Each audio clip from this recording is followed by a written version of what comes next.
Hi, my name is Francine. I'm with the Hope 1312 ministry at Christ Church Camden, and I can't tell you how excited I am to be a part of this ministry. Hope 1312 is a partnership between our church and the child welfare system. We've probably served, at least 40 to 50 needs so far for families. We've met some incredible people. We've had people come to our church. We've had 2 people baptized that we met through the Hope 1312 ministry. As far as the space in the area, I can't even begin to tell you some of the situations that we've already seen. And we're new to this ministry. It hasn't even been a year yet. And I can't even begin to tell you what we've seen. So to have a living room space or just a space that we can invite a foster family to come and play games or play soccer or to meet with the child welfare worker, their case manager, it would be amazing. It would be life-changing, really. Chris and I are going to be a part of Forward for a lot of reasons, but the most important reason is we've seen what God's done with a little bit, and we've seen God show up, and all we have done is literally just taken the next step of whatever that God's put in front of us, and we feel like God's put this step in front of us. Some of you have heard me talk about signing on the dotted line for the building. I never even gave it a second thought. And we even today, we didn't even really think about that. We just knew that that's what God wanted us to do. And we just stepped into it, and we knew that He would provide, and He did. He brought every person, every need, everything at every time of exactly what was needed. And so I'm fully expecting Him to do this now. The most important reason why that I've personally decided to join the Hope 1312 family is because of our granddaughter, Cassidy. I'm sure you all know her, and what we've experienced with her, and really what we've learned through her. And we really, really want to make a difference with other children. And in fact, Allison's always telling me, Mom, how many more Cassidys are there out there? So I want to move forward. I truly want to move forward. And I just think our church is staged. We have the best hearts. And I feel like our church is just staged for this next step. God's brought the people together, and He's going to keep on bringing us together. And so I hope you'll join us.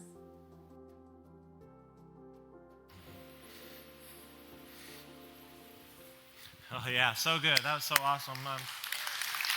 Thank you for that. Hey, good to see you guys this morning. Hey, are you guys excited to be here? I mean, I am. I'm ready to go. I've had a lot of coffee this morning, and very excited to talk about what we're going to talk about today. It seems like everybody kind of came through the last few days mostly unscathed, and so I hope that y'all were safe.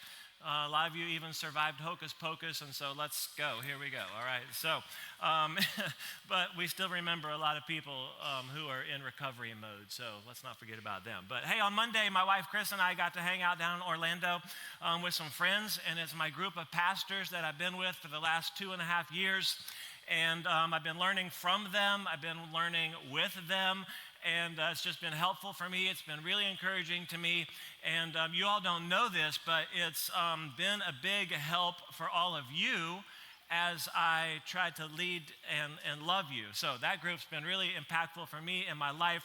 And then we took off for North Carolina, not in an evacuation, but we went to North Carolina because I don't know if y'all know this or not, but we're grandparents. And so we'll show some pictures here in a second, but we went to visit and help out for a few days, so that's what we did. But excited to get going today. As of yesterday, I looked this up.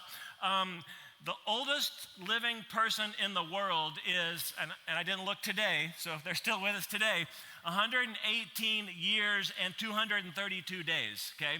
The oldest living person in the United States is 115 years and 211 days. And they include the days because you all know that at that point, it's very important, okay? So we probably should be counting hours, all right? This year, okay, Christ Church Camden, this place that we're a part of right now, turned 15 years old, which I believe makes us somewhere around a sophomore in high school, okay? And in our short history, which is relative, right? I mean, God has used us to make an impact and to now expand our impact. Now, while humans can survive a century or more, we inevitably, over time, we become weaker and we shrink a bit, you know? And the amazing thing is that a church could actually become larger and stronger for an undetermined amount of time. I have a friend, I just hung out with him on Monday, who leads a church that's 180 years old, okay? And they're still growing and they're thriving. Now, that kind of thing doesn't happen automatically. The average life cycle of a church is 50 years.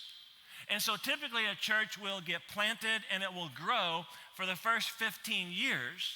And then it will spend 10 years where it just kind of sustains, and then it starts to kind of level off, and then it will fade away until it can't continue anymore. So being 15 years old, we're at that pivotal point where are we going to continue to thrive and grow, or are we just going to kind of sustain and eventually level off? And the way to actually avoid becoming a fading church is to be a church that moves forward.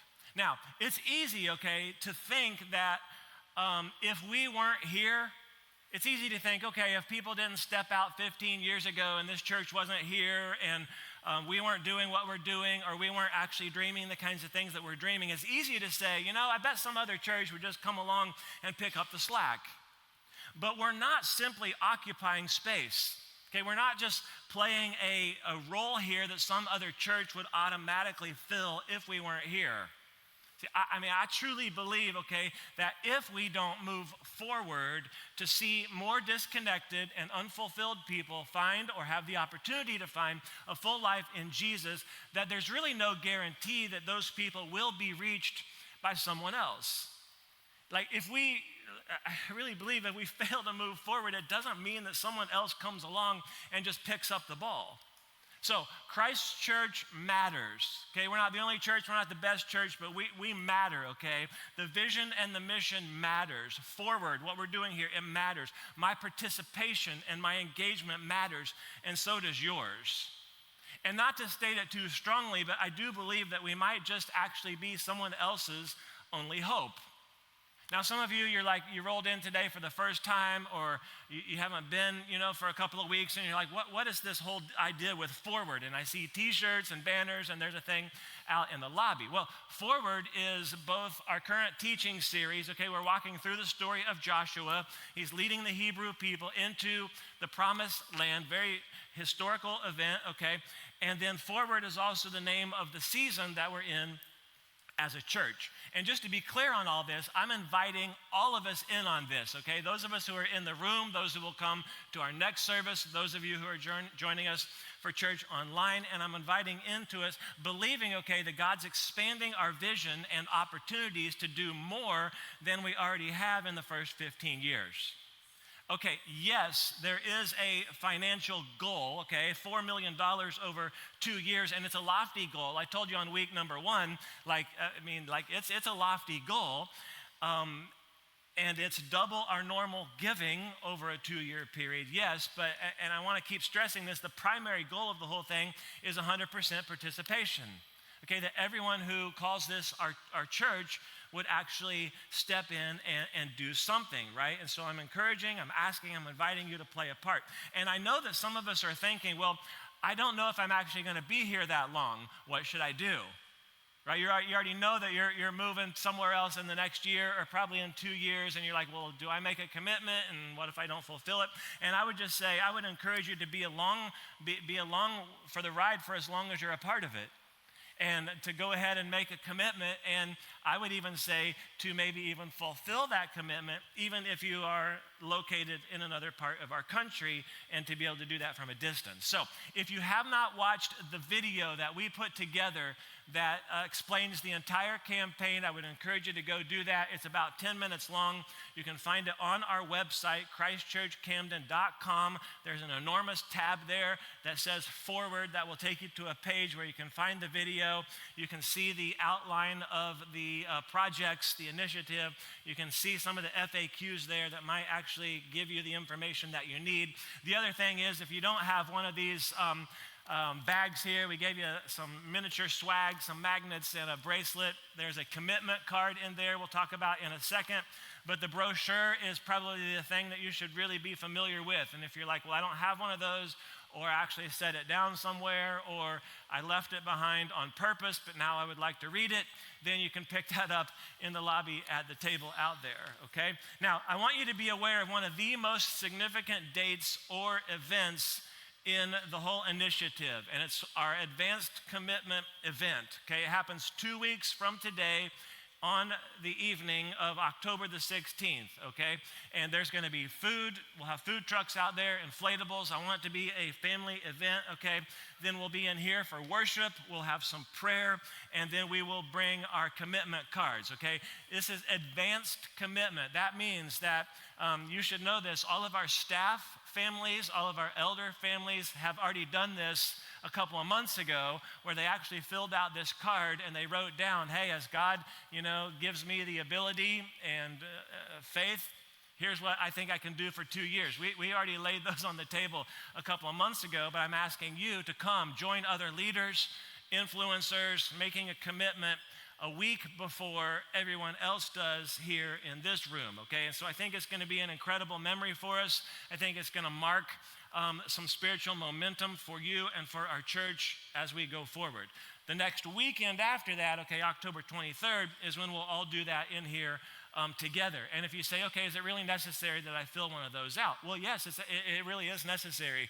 It would be a big help, because the counsel that I'm receiving says that the higher percentage of cards that we actually have turned in, the better chance we'll have of reaching that goal. So we're praying big, we're dreaming big, that God could expand our courage, that God could actually grow our faith, and when it comes to generosity, right, so that we could actually expand our impact here in our community. And again, I truly believe that if everybody does something, and I think that you should, and I'm not telling you what that is, but I think if everybody does something, just kind of takes the next step, then we'll actually make it. And so each week we've been asking this question, okay, can you take a step today? Can you just take a step today and go forward?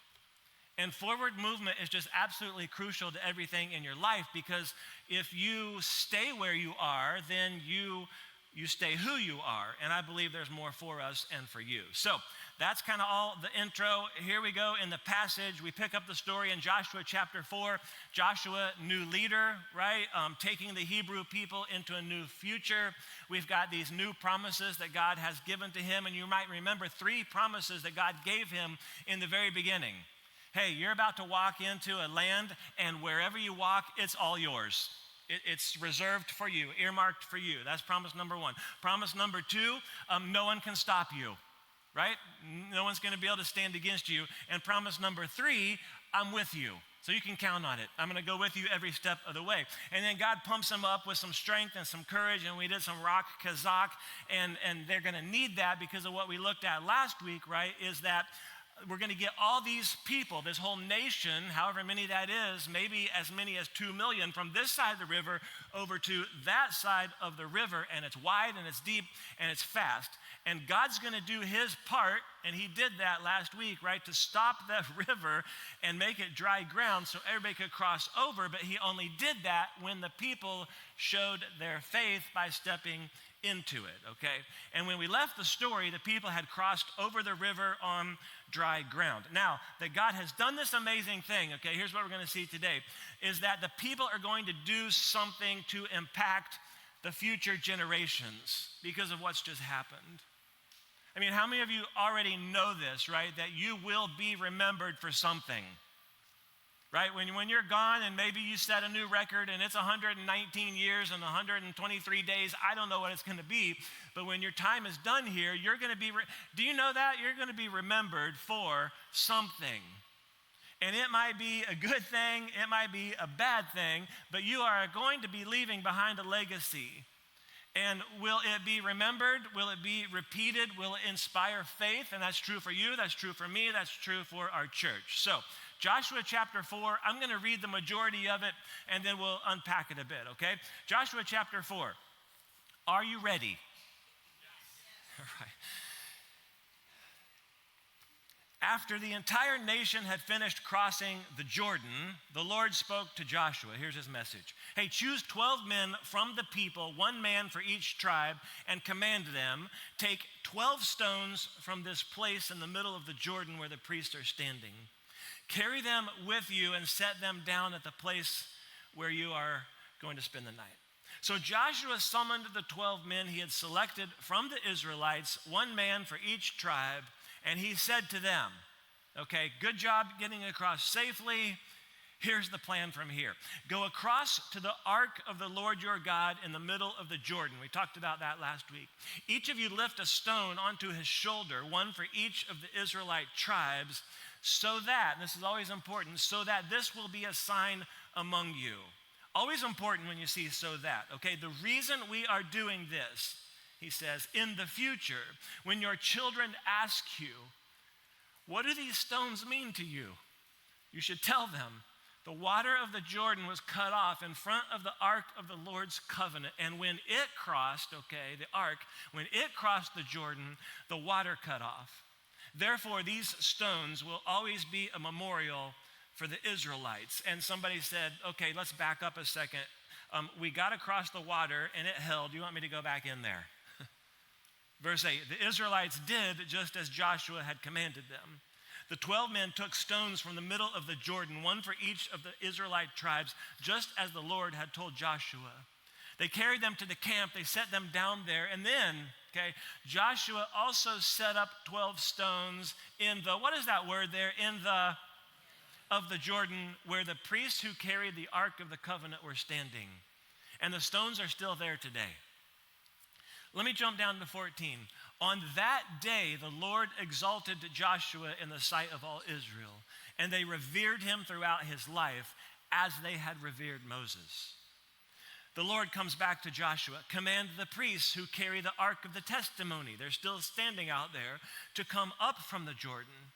So Joshua commands the priests, come up from the Jordan. And when the priests carrying the ark of the Lord's covenant came up from the middle of the Jordan and their feet stepped out on solid ground, the water of the Jordan resumed its course, flowing over all the banks as before. The people came up from the Jordan on the 10th day of the first month and camped at Gilgal on the eastern limits of Jericho. Then Joshua set up in Gilgal the 12 stones they had taken from the Jordan, and he said to the Israelites, in the future, when your children ask their fathers, hey, what's the meaning of these stones? You should tell them, well, that's where Israel crossed the Jordan on dry ground. For the Lord your God dried up the water of the Jordan before you until you had crossed over, just as the Lord your God did to the Red Sea, when he dried up before us until we had crossed over way back then. This is, and so here we have another so that. This is so that all the people of the earth may know that the Lord's hand is strong, and so that you may always fear the Lord your God. So here's the scene, okay? The people stepped out in faith and God responded, and we don't know how long that took for everybody to cross from this side over to that side, and they did it on dry ground. And then on the other side, okay, now that we've gone over here and we've crossed the first obstacle, Joshua holds this little meeting. And I suppose that all of the priests who are still standing in the middle of the river, who are looking at the water going, I don't know how long this is going to hold up. What are you doing over there? This is no time for a meeting. Can we please come out of there? Hey, man, what's the deal? Are we done here? And here's Joshua going, you guys, listen, I want you to go back into the river that we just crossed, and I want you to grab a stone, and you're going to have to hoist it up on your shoulders because I want you to get something that's fairly significant, and then come back over here where we're setting up our camp on the side where we're about to go forward into the future that God has for us, and we're going to build something with all of these at the campsite. And so they head back into the river, which is still dry, and they take these stones from the middle of the river. And remember, the Ark of the Covenant, okay, the symbol of the power and the promise and the presence of God had been positioned right in the center. And you kind of visualize that where they're actually working around the priests, and this is where they're going to pick up these stones that they then carry back across the river, and we're going to build something, and the people will see this, and then they're going to say, hey, what's that all about? And you're going to tell them, hey, something amazing happened right there. Right? Our faith and God's faithfulness did something amazing. It's a memorial, okay? It's an altar. All throughout the scripture, we see that God places a premium on commemorating significant events. I mean, it might be an encounter that someone had with God. It might be a location where they had a dream or they received some kind of a vision from God. It might be a major life change. It might be a moment when God acted on someone's behalf, but he always wants them to remember it, right? To memorialize it. The memorials are always a reminder of God's greatness, okay? His power, his presence, and his promises. I hope you know that if we don't remember what God did back there, then we get to a place like this here and we forget. And someday we're going to need to look back on this moment. Now, oftentimes, instead of memorializing these life-changing moments, we have a tendency to do one of two other things. We might generalize it or we might romanticize it. Here's what I mean by that. It's easy to look back on an event in your life and go, you know, that was the worst thing that's ever happened to me. Or to look back and go, you know, that was the best thing that's ever happened to me. That was the worst event, that was the best event. That thing back there was just absolutely awful, or that thing back there was just truly wonderful. And without memorials, we're prone to forget what actually really happened and how God was faithful. So this is Joshua going, hey, everybody, listen, okay? Something happened back there. So let's find a creative way to demonstrate that God showed up in a powerful way, right? For two things. So we don't forget, and then so future generations will know the power of God. Now listen, I've heard this story my whole life. I could probably tell you most all of the details just from memory, but I'm reading it this week and something grabbed my attention that maybe I hadn't really thought much about before. And it's that point where I paused and I said, take note of this, because after we set up the 12 stones as a memorial on the bank of the river, Joshua has them set up a second memorial of 12 stones in the middle of the river. Now, because the priests are still standing there, right, we're holding the Ark of the Covenant. We've got this big, heavy box on these poles. We're standing still. The waters have stopped, right? It's almost like the memorial on land represents the goal, right? This is the future that we're moving towards. This is the promise that we've actually walked into. And the memorial in the river seems to represent the spot where God actually did his work. See, it's the stones over on the shore are there to trigger the memory that have been marked by the stones in the river that would remind them of God's power and presence and promises. See, the real power was what God did in the middle. Don't miss that, okay? The real power is what God did in the middle. The memorial in the Jordan is right on the spot where the priests hold up the Ark of the Covenant, right? It's that point where you would actually say, okay, God's presence split the river. Like he did that thing. That was the miracle. But you know what's likely? It's likely that no one ever saw those stones in the middle of the river unless it was at a low point, like it dried up once again. So we've got this marker over here on dry ground to say, hey, what happened right there, like what happened back there? And listen, for y'all, maybe it was yesterday or it was a week ago, a year ago, it was 10 years ago, but what God did back there, right, that thing shaped me and it changed me way past the shore. See, we need a point on the shore. And this is significant, okay, because the people made it there. We need a point on the shore so we can look back at the river. And I hope that makes sense to you. Because this right here, okay, what we've just walked into is all possible because of what happened back there. See, it's the stones on the shore, okay, that future generations would find. Say maybe in the future, a few years down the road, okay, family's out on a walk. Maybe dad got roped into, hey, you're on kid duty. It's like, all right, we're going camping. And so they come across this pile of stones, and kids do what kids do. They walk by this huge pile of stones, and they go, what's that? And he goes, well, that's a pile of stones. That's a memorial. Why is it there? Well, a few years ago, some people put it there. Well, what happened? And you should tell them, well, people were over there. You see that over there on that side? There were some people that were over there. And then they walked across the river over to here. How'd they do that? Why? Have you heard these questions before? How? Well, they stepped into the river and then God stopped it. How? How did those rocks get there? Oh, well, you see, we were standing out there in the middle. We were standing out there and then it was dry. You see, how? How did that happen? Why? What? See, that's where people stepped out in faith and God stepped in with faithfulness. Can I give you a really small example? It happens sometimes in the lobby when people come in and they look at that wall and they see all the names on there and they go, what's that? And if you don't know what that is, those are the names of people that have been baptized in the last year and a half. I think there's 120 names on it. That is a small memorial. Hey, something happened at a point in the past that I can look at now where I'm going, okay, my faith back there kind of intersected with God's faithfulness. You see, that's a story of God's power that happened back there. Now, there are a few ways we could go with this, and I do know, but I don't know why this is so emotional, and we'll get to there in a second, but there are a few ways we could go with this, okay? But I want to ask you a very direct question and steer the remainder of our conversation towards it, okay? And here's the question. What are you doing right now by faith that will be worth telling the next generation about? I mean, you want to talk about a soul-piercing question I've had to wrestle with for a couple of weeks now. What are you doing right now by faith that will be worth telling the next generation about? A guy by the name of George Mueller, he was a Christian pastor in the 1800s, ran an orphanage in England. At one time, he was responsible for 10,000 kids under his care.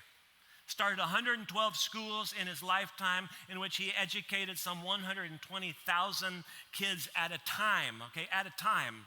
He's feeding them, he's clothing them, he's educating them, requires an unbelievable amount of money to operate. But here's what George Mueller did. He decided early on in his ministry that he wouldn't ask for a dime.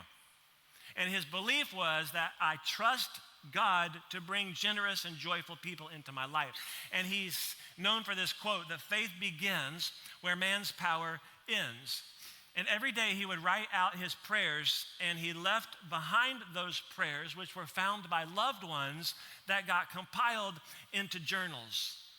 And what they noticed when they compiled all these prayers is that some of them were underlined, which they decided were actually answered prayers. And when they counted them up, there were more than 50,000 answered prayers in his lifetime. What are you doing? Okay, what are you doing right now by faith that will be worth telling the next generation about? Let me give you 3 things to think about and a bunch of next steps under each one. Are we cool with that? All right, here we go. For your family. I want to show you this graphic, and it might be a little hard to read, but when you see this, I want you to know that you are not failing as a mom or a dad, okay, if you're not doing all of these things. This is just a study that was put together a couple of years ago that found some things in common for kids who graduated high school, maybe went to college, maybe just joined the workforce, and what kept them connected to church, okay, in those 18 to 29 years, okay? And you might look at that and say, okay, we're doing some of those, or you might look at it and go, okay, we can start doing some of those, okay? And you can see that, it just says that you ate dinner with your kids, that's it. 5 of 7 nights a week. You served together as a family in a local ministry, and it might be in a local church, or it might be a food bank or something like that. You had one significant spiritual experience at home during the week. It might just have been a time of prayer. It might have been reading a Bible story, a conversation, okay? You see again that you were entrusted with significant responsibility in a ministry at a young age. And we'll get to this in a second, but I love that we have so many students who are serving in our church. And then you get to number 5, had at least one faithful adult, okay, who was involved in their life. In other words, there's another adult who believes the same things and is enforcing the same things that you as a parent want enforced in their life, okay? Now, I kind of show you all that just to say how important it is that you are involved as a mom and a dad in shaping their faith. It's important also then when we talk about other adults in a kid's life that you have your kids involved in what we're doing here. Okay, that you're actually sending them to Christ Kids, that you're actually bringing them to Chaos, whether that's a large group or you're sending them to house parties, which is our student ministry. And listen, a house party is not one more thing. It's not one more thing in an already packed schedule. It has to be something that we provide for your kid, that you actually join us in, that gives them the very best opportunity to have a successful, growing relationship with Jesus. This is why mom and dad, okay, and can we just say grandparents are people too? Grandparents are the most influential people in a kid's relationship with Jesus. Speaking of grandparents, y'all have heard this one. I'll show you a few pictures of our visit this last couple of days. This is Skylar Bryn. She's now 3 months old.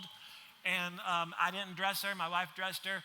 I just took the picture, and I really wanted that shirt to get in there. So God bless the Chiefs. This is just like the picture of contentment, you know. She's just like the easiest, most chill, coolest girl you've ever met. And then there's the baby. All right, and so look at that, man. She's just like so content and happy. Like I bet 75% of the time she's just like, and I just want to stop there for a second, okay, because I'm not making this up. I have a witness. This is a conversation we're having about boys, just so you know. And where I established the rules as a grandparent, no dating until you're 30, okay? That's what I'm telling her right there, and she's responding to that. And here's the thing for Chris and I is that, like, we have to start asking a new question that we've never asked before. What will Skylar learn about God because of the faith that she sees in us? So, do you have some stories to tell, right? And to leave behind for your family, where you took a step of faith, where you had a need and God provided. It might have something to do with finances. You wrestled with a decision. Some of the greatest moments are when I'm baptizing a dad right here, and I might lean down in there and have a conversation with him and say, listen, the decision that you're making right now is going to change generations. And I love it when he looks back at me and goes, I hope so. Can you build their faith as you point your family to God's greatness? Listen, hey, I get it. Many of you are being super responsible and you're saving and you're investing and maybe preparing to leave something for your kids someday. That's great. Keep doing that. I'm asking a different question. Are you doing anything by faith right now that you will leave behind so that they ask, wow, what got into you that made you do that? And it's not so much remembering how awesome you were or how faithful you were. It's remembering how awesome and faithful God was because you took a step of faith and God came through. 2, what are you doing right now by faith that will be worth telling the next generation about as it pertains to Christ's church? One of the forgotten, I think, or overlooked parts of Forward is that we're giving towards continued ministry. And that means like Christ Kids or Chaos, our student ministry, to camps, to things like Hope 1312 that Francine talked about. I love that we regularly have students serving all over our church on a Sunday. I love that we intentionally fund staff positions for kids and teenagers, and we need to keep providing experiences and opportunities for this generation. I'll make this point kind of short because maybe part of the answer for you here is to say, you know what, I would like to keep funding that and make sure that happens for kids, but I need to step in to serve or to lead in Kids or Chaos, where I will affect someone and exert some influence. Listen, I grew up in church. I was privileged to have all kinds of environments, right? Facilities, programs, and people that loved God and they cared about me. And they were giving selflessly the entire time, right? And they were probably thinking at the same time, this kid's a turd. And we had no idea, They had no idea all those years that I would grow up to become a pastor, standing on a stage like this one, influencing our church to try to take a step into something that might influence the next generation. See, right now, back in our Christ Kids back there, some of you didn't even know we had a building back there. There's a big old building back there that's full of kids. It just amazes me to think that right now there are future worship leaders and kids pastors and missionaries, and they're being taught right now to love Jesus. And 20 years from now, there are children who are going to lead local ministries, right? They're going to teach in our school system. They'll coach youth sports, and they're going to have an opportunity to pass on to someone else what they are receiving right now. I love that we just hired a 20-year-old on our staff in a part-time capacity for digital communications who grew up in this church, right? And her parents influenced her, and the leaders of our church and our student ministries made an investment in her. So serve, lead, let's give for kids here at our church. So what are you doing right now by faith that will be worth telling the next generation about? And let's just go here and finish, and we'll be a few minutes long today. You've come to expect it. It's not just the kids in your family and here in our church that we're responsible for. It's all the kids in Camden, where the largest population of our county is the age birth to 20 years old, okay? Now, most of you know this. If not, and you heard a little bit of it, we stepped into this collaborative effort this year that involves our church and the Division of Family and Child Services and a ministry partner called Hope 1312. We put a lot of resources into it at the end of last year, and many of you have rallied around it, and it's just, listen, we're just doing that so we can tell better stories for kids and families in our community. There are currently 8,000 kids in foster care in Georgia.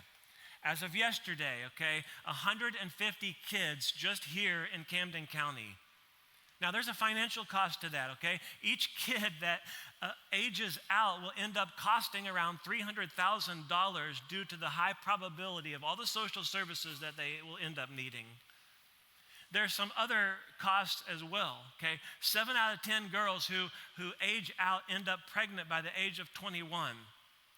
Many of those children end up entering the foster care program themselves.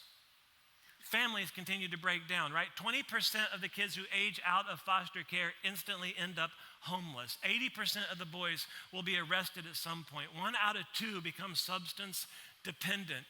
And sometimes these kids actually have to go to another community because of the lack of homes available in this community. Listen, orphan care, and I'm all for it, it doesn't have to be in Ghana or Ecuador. It is happening down the street and around the corner. And we've got to change the numbers so we can tell better stories. Let me give you some next steps, okay? And this is one that we can all do. And so let me encourage you to do this. I'm going to put an email address up on the screen, okay? And I got permission from somebody who said that's a cool idea. Email this lady, all right? Candace Brochi. Now, listen, Camden County DFACS has been without a director for quite a while now, and that is an essential position. So you just kind of leave that up there a second. Imagine if hundreds of us could leverage our influence to advocate for local leadership, okay? This woman has just completed her first year as the director for the state of Georgia, okay? She is a believer in Jesus. She is familiar with the work of Hope 1312, the effort, okay, that to offer solutions and to support the department. So could you drop her an email? And it's very, very simple. You just identify yourself, be supportive of her work, and ask that just be supportive of our local offices to say, hey, we're trying to figure out how we can better serve kids and families, and then be clear, okay? Be clear in asking the state office to help provide solid leadership in this area. That's it. I wrote a sample. I was going to give it to you. We don't have time for it. Y'all are adults. You can figure out how to do that. Hey, Candace, thanks so much for serving our state the way you are. Hey, our church, my family is all about helping kids and family. You can do all that. I support you. Thank you so much. We need strong leadership. You know what? We need some strong leadership in Camden County. Don't forget about us down here in Southeast Georgia. And you send that to her, and she's going to get 100 of them tomorrow. That'll be amazing. I would encourage you to go on our website, christchurchcamden.com. At the very top, you'll find a thing called Hope 1312. Sign up for the Care Portal. You say, what's the Care Portal? Well, our local department comes across needs for kids. They send them to us. When you're on the email, you receive that need in real time, and you go, you know what? I can meet that need, and you get to meet that need. And then when Francine talks about meeting 50 needs, that's what she's talking about. You can jump into a whole next level and start a care community, which means you could rally together with your family or a couple of families or your small group and say, you know what, we want to do more than just meet needs. We want to come alongside of a family and walk with them. You can do that. You can do that. You can care for them. You can support them. And that's cool. Maybe God's been tugging at your heart and you feel the pull towards foster care or even adoption. You know, part of Forward is to build a For Camden facility, okay, on our property that has a ministry side where Francine talked about welcoming and life-changing conversations that are crucial to families like these. There's a sports side, I get it, multi-use space for indoor soccer and pickleball, but clearly our collective generosity to build a community facility like that might be a story the next generation asks about. Now, you might be taking some other step and you're like, okay, it's not really specifically with the next generation in mind, but could it be something, right, that people in the future look back on and say, wow, why did you do that? Or what compelled you to do that? And their questions led them, this is the important part, to turn their attention in part towards God. So let's land the whole thing. Here's the question. What are you doing right now by faith that will be worth telling the next generation about? And you're not trying to make a name for yourself, okay? But you're leveraging your strength and your courage and your faith so that when people look back over your life, they will remember the greatness of God. So when we talk about the generosity side of the Forward Initiative, okay, again, let's be clear. We're talking about giving to our regular ministries that allow us to do things like Christ Kids, Chaos Student Ministry. We're talking about continued funding for Hope 1312, the foster care ministry. I think we're just now starting to scratch the surface of the impact we can have.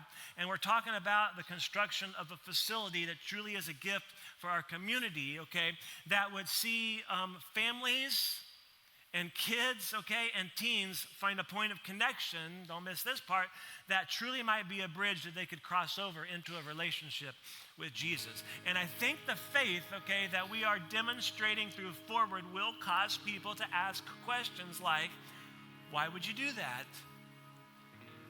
Like, why would you build a place like this for the community? And here's why, because we're for you.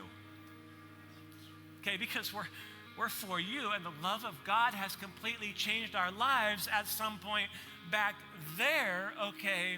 And maybe when you see that, then you'll know that he's for you too, and that same love could change your life as well. Listen, 100 years from now, when they write the history of Camden County, like it's my hope and my prayer that Christ Church, that you, that me, I might get a line in there, okay, that the stories that you and I are leaving behind for future generations would be included among the things that people can point to and say, you know what, our community's better. Our families are better. I'm better because of the influence that these people had in my life. Listen, let's not take a chance and leave something incomplete or undone that God wants you to do for your family, in this church, and in this community.